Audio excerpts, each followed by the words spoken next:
Eu sempre me interessei sobre essas civilizações antigas, que tinham alinhamentos com astros, várias proporções dos templos, na própria escala urbana também, sei lá, nos maias, né?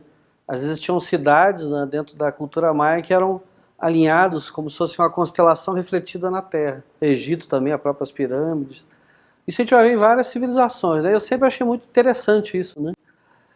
E quando eu comecei a fazer arquitetura, estudei na UNB, eu achei que eu ia aprender um pouco mais sobre isso, né? Sobre de onde surgiam esses elementos, por que essas civilizações tinham tanto essa relação com os astros, o movimento dos planetas, né? E essas proporções matemáticas, né? Só que a gente estuda mais a história, né, da arquitetura como um todo, né? E a gente aprende a fazer arquitetura, o espaço, a questão de funcionalidade, estrutural, tudo, né? E sempre ficou essa necessidade interna aí de querer entender esse porquê que a arquitetura antiga era diferente, né?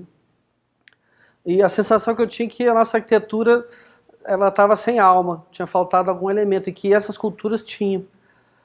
E na época eu conheci o Feng Shui, eu ouvia falar dele, né? Não, só conhecia superficialmente. E em Brasília começou a ter umas palestras e cursos por volta de 95, 94, né?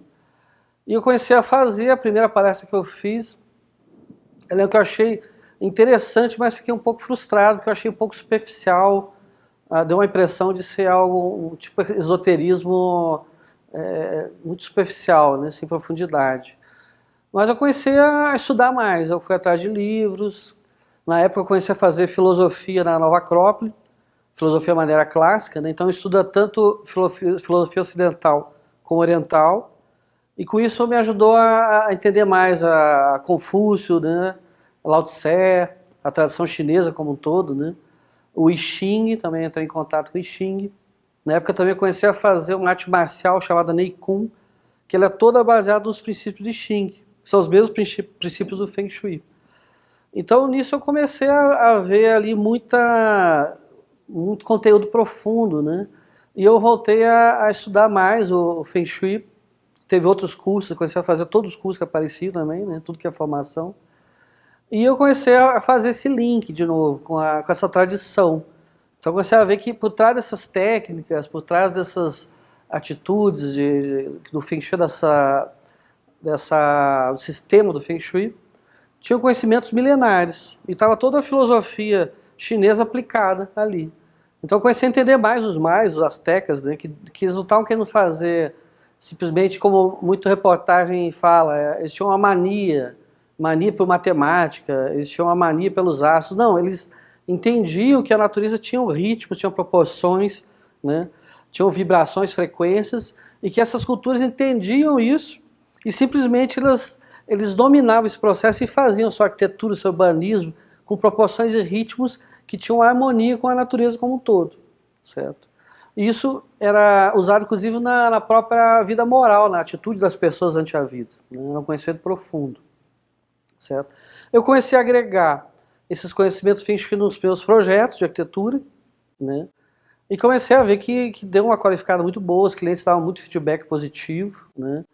Então eu comecei a fazer consultorias, isso por volta de 1999, e logo comecei a sentir a necessidade de passar isso adiante, de divulgar o Feng Shui, ensinar outras pessoas, outros profissionais, né? E eu comecei a dar cursos, né? Comecei a organizar cursos, primeiro em Brasília, onde eu morava na época, e depois comecei a dar cursos em Florianópolis, Paraná, São Paulo, Minas Gerais. Bom, já dei curso no Brasil todo, do norte a sul, né? E isso me satisfaz muito, porque eu gosto muito de ver, de ensinar o que a gente sabe, né? Uma coisa natural do ser humano, né? Que a gente gosta, que a gente acredita, a gente quer que os outros aprendam também, né? Então, para mim tem sido muito gratificante trabalhar com Feng Shui, porque para mim resgatou aquela ideia daquela falta que a arquitetura tinha, de não trabalhar com elementos mais profundos, só com a questão mais física. E é uma maneira muito boa assim, de ajudar as pessoas, então é muito gratificante.